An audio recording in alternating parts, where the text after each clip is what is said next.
Exploiting glitches and playing as witches. Put Link in Skyrim on Nintendo Switches. Zombies in Kino and Pack-a-Punch machines. These are a few of my favourite... Erica! You ruin everything. Today's show, we pull out our D20s and roll into a super cool gaming cafe. And then we go and talk to the boys over at Plumbing the Death Star to learn what it's like to have an international gaming/pop culture podcast. Later on in the show, we are going to have a sit down with competitive Street Fighter Nick before he knocks us out in an intense game.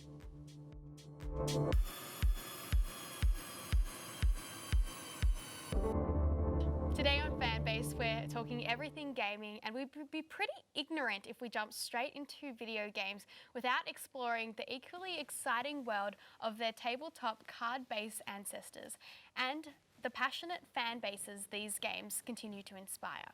So to learn a bit more about Dungeons, Dragons, Magic and Gatherings, we headed over to a super cool gaming spot to talk to some tabletop enthusiasts. My name's Erica Lewis and I am at the Games Laboratory just off Burke Street. So come on, let's go in and check it out.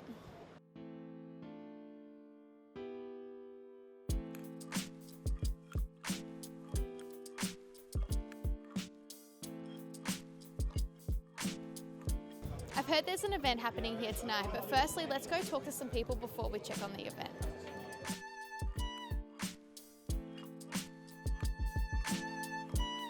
So, why is Dungeons and Dragons your favourite choice? Mostly because I don't have too much experience playing other role-play tabletop games, though I would love to branch out and try other systems. Dungeons and Dragons, especially 5th edition, which is the one we're about to play right now, is the most accessible for new players. So I've noticed your accent. You come from the United States, is that correct? Yeah, so I'm from New York. Yeah, so how has the gaming scene been different from over there to here? So I find it's definitely a lot more laid back here. In Melbourne, people have been very friendly and like you can just get into a casual game really easily. In New York, things can get a bit cutthroat depending on where you're at. Yeah, and has it been a good way to meet people here in Melbourne? Yeah, actually. So I've only been in Melbourne for about 1.5 years now, and my first job in Melbourne was actually working at a game shop. Nice. And it's been really the primary way that I've built my friend groups in a new city, you know? It's nice to have that sort of, common ground to start off with, and then you build from there. Well, I'm here with Jack right now. Jack, can you tell me why you're at the gaming laboratory at the moment? Yeah, so this is the 6 o'clock Friday night Magic draft. So we're playing Magic the Gathering. It's a limited format, so we open 3 packs tonight and build a deck out of those 45 cards. Nice. How long have you been playing this game for? So I started playing this game around 3 or 4 years ago, probably at the set that was called Battle for Zendikar. Yeah, and how did you get into it? Well, I actually started playing Hearthstone, the computer game, about 5 years ago. And then I played that for about a year and got a little bit bored of it. So that kind of led me to trying to find new avenues to play card games, and always wanted to try Magic. So I came down here one night and I'm still here 4 years later. Jack, could you tell me a little bit about what the pros are to play tabletop games rather than video games? To be honest, this is the only tabletop game I play, and I also enjoy video games. But I do enjoy the social aspect of sitting face to face with someone and having a chat with them. You know, online gaming gets a bit toxic sometimes, so you know you can't really yell at someone in person because you feel a bit weird. So That's very true. I do enjoy that aspect. Yeah. Okay, well, thank you so much for talking to us tonight on Fanbase. Back to the studio. Basically, that's what an enema is. Oh, looks like Aaron's been caught mansplaining again. If you want to get involved with some gaming in Melbourne, this spot seems like a great place to go. So, on our show, we'd like to talk about pop culture quite a bit. Some would even say that's the premise. Well, what if I told you there was a group of people who do what we do, but they get to travel the world putting on live recordings and getting paid to talk about pop culture and gaming? Well, Erica Lewis, first I'd say you're crazy, and then I'd say that Channel 31 should buy me a goddamn plane ticket. As long as it's a one-way, Aaron. Oh, that one would hurt my feelings a little bit, but I'll let it slide because we're friends. So we actually recently had the chance to sit down with the boys from Plumbing the Death Star, just to learn a little bit about what it means to make a gaming comedy podcast. I'm sitting here with the men themselves, Jackson and Joel and another Joel. And I've got a few questions for you guys because I'd love to know a bit more about the podcast. So I'd like to start off with how it all began. What was the kind of genesis of the podcast originally? This handsome boy was teaching up at a university, audio and radio. And I was doing my, I want to say, honours here. Yep. And the tech support were like, hey, by the way, you know we've got a studio. And I was like, what? That's crazy. Like, come and have a look. I did. And I'm like, is anyone using this? And they were like, no. And I'm like, I use it? They're like, I guess. I was like, sweet. So I got a group of people. They were like, we want to do podcasting. And they were like, sick. What do you want to focus on? They were like, journalism and like music stuff. And I was like, sweet. And the people who were like, what's a podcast? Were like comedy. And I'm like, all right, cool. I was looking around for like different servers, RSS feeds, those kind of things to be like, what offers what. Yep. And I found one and it was, I want to say like 600 euros at the time. Yeah. So I was like, right, so we need collectively to put in, I want to say, was it, how much did I ask? You asked for $10 each. I was like, okay, so if you want to keep this going, can everyone just put in $10? I lost 80% of the people that were interested in doing $10. Because of $10. Yes. So many people's limit. Do you prefer old school role-playing, video, or online games? Video game is like, oh yeah, this is like fun and all, but then you're like, oh, there are limitations. Okay, I'm understanding the boundary set within this world. Okay, I get it now. Whereas with the tabletop thing, you're like, I want to do this. You can't do it. So Yeah, with the tabletop, I guess with the tabletop thing, you're like, anything that I could conceivably do, I can do. It's just how well I do it. Whereas in a video game, you're like, I'm limited to these 30-odd things, I guess. And also a tabletop game is sort of like you're creating that as you're playing it a little bit. Imagination is the limit. Well, yeah, exactly. Imagination And I just don't think you really get that with video games. So I think I'd always prefer like an old school sort of tabletop role playing rather than a video game. Yeah. I think if you give me the choice between something that lets me fight a bear or something that lets me fight a bear by biting it on the balls, I'm gonna go with the biting it on the balls technique, which is the old school role playing. I can do whatever I want. And favorite video game universe of all time? I like The Witcher, which is mine. Favorite video game universe? Could you have asked like favorite video games? Yeah, easier. games. Yeah. No, we'll Although try The to Witcher do would it. be made all the better if you could bite a bear on the balls. But favorite video game universe, I would probably say the Mass Effect series. Brave to pick the nerdiest answer. Oh, I'm sorry. All right, we'll go on Zelda. What are you gonna pick? Tony Hawk Pro Skater. thank you so much for coming on the show. Thanks so much for talking to me. And thank you for the very interesting comment about bear's balls. Thank you all. Thank you one and all. Thank you Joels and Jackson. Thank you Joels and Jackson. All right guys, back to you in the studio. Bye. Sorry for getting you cancelled. That was Plumbing the Death Star. What a funny bunch, Aaron. Go give them a follow on Twitter if you want to listen to more of their nonsense.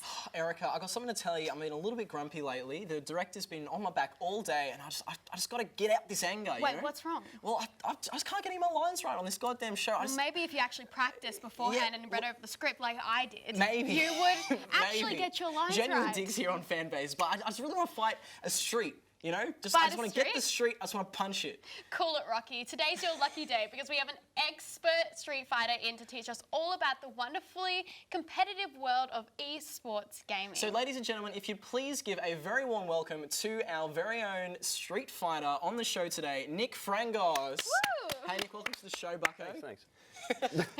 So, how long have you been street fighting for? Oh, it's been about 2 or 3 years now. Okay. Yeah, 2 or 3 years. From the start of Street Fighter 5. Okay.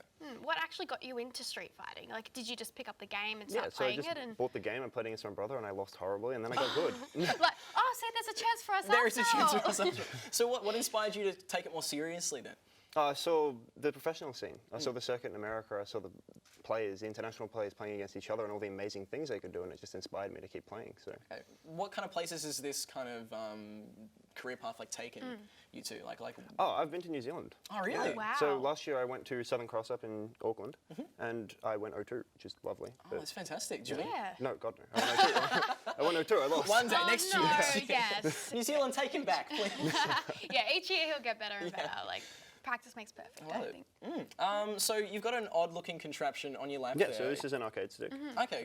Can you explain a little bit more about what that is and why you use it to play? Okay, so in the arcades, they used to have the cabinets But they don't have them here anymore. They have them in other places now. Because they've been superseded now with console gaming, so now there's no point. But this replicates it, so for the people that are used to playing on arcade cabinets, you can move the joystick and you can use each of the buttons. Oh, that's really cool. Huh. Yeah. Well, And I've decorated it myself. I love that. That's, what does you that know, say? you got to It says, cheer up, things will get better soon. Oh, that's good a little bit motivation. of moral support. I Yeah. love that. That's beautiful. So, Nick, who's your favourite character to play? I like playing Ken. Ken? How come? Because Ken is very rush down heavy. So as soon as you get the opponent knocked down, you can just go ham and just beat them. Go That's ham. Go ham, Beautiful. yes. I love that. In Street Fighter, because I know in Mortal Kombat there's a lot of different kind of pop culture people that bring together. In Street Fighter, what's like the main unique thing about that particular game that you like?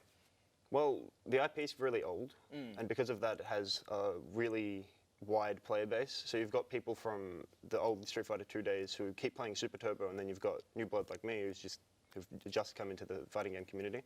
And we all gather in the same place and play a similar game, so that's pretty cool, and you get to meet so many new people. Yeah. So it's an enormously social Yeah, sort of pretty moment. much, That's yeah. lovely. Thank you so much for coming Yes. on the show today. And I think we're going to have a bit of a game together. So Yes. let's see how that goes.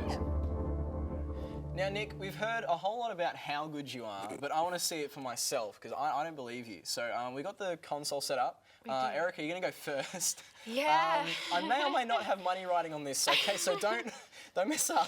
Wait, don't mess up. Wait, you've got money riding on me. I may. Oh. Please don't How mess nice. up. Nick, please go easy on it. All right, let's. How do we do this? And you're Hoping Ken. Ken's All right. Yeah. It's not like I'm going against a professional or anything. No, not at all. Oh my gosh, she's All already right, got the buttons. go. Erica, button mash. Erica, button mash. No. Wait! Oh, my $5.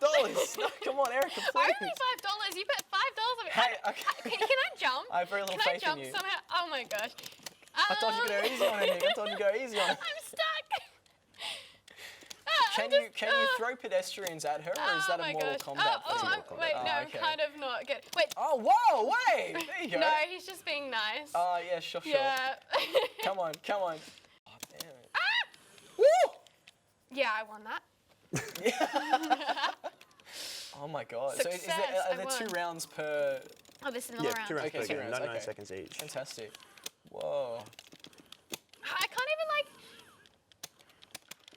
I'm going to try and distract Nick while this is going Okay, on. Hey, thank Nick, you. how long have you been playing with this type of Yes, console for? tell us a little bit about it. This controller. Yes, this type of console. This exact controller or Yeah, this kind of controller? Actually. Yeah, this kind of controller. How long have you been doing that for? Oh, Look, it's been a Aaron, little I'm while. winning. Yeah? Yeah, But you still beat her? only I just. get Only stuck. just. Okay. Oh. it's Yeah, been it a wasn't while, my like- match, Aaron. Okay, don't All right, worry. Aaron. Well, you can see that I'm a professional at this. Like, I pretty much won against Nick. Yeah. Let's see how you go. If by one you mean horribly lost, then yeah, okay, all right, my turn. What are these guys' names? Blanca and Akuma. I don't know what kind of screen I'm on. He really gets you stuck in the Yeah, corner, he does, doesn't he? Don't spam me. I'll hit you back. I would really like to see how you and I get along Yeah. with playing this game, Aaron. Actually, but I think you're Hey, pretty good. I'm doing all Yeah, right. you are. This button mashing's not bad. I just did a backflip. You're not just Whoa! about to die, are you? Oh, okay, right. Now, round 2. No, round 2. okay. Have you Start got over, money start riding over. on me, Erica? Not as much as I had. That's smart. not as much as you had on me. Okay, that's real smart. All right. Yeah, that's right. Take that. Ah! Is there like superpower ultra moves or something in this game? Like that. Like this one that's just happening now. How did you feel about this round? All right, we can turn this off now. Yeah, look, defeat is not an alien concept to me, Erica. But yeah, I tell you what, hey, good game. All right. Hey, we all know Yeah. I would have beaten Thank you you so much if for I had a bit more joining practice. us. Yeah, thanks heaps. Well, thanks, Nick, for coming on the show and showing us what for. As always, I've been a slightly deflated Aaron Drew. And I've been a slightly defeated Erica Lewis. Thanks so much for watching us, and make sure you catch us next week when we tackle down the best of what footy culture has to offer. Bye. Bye.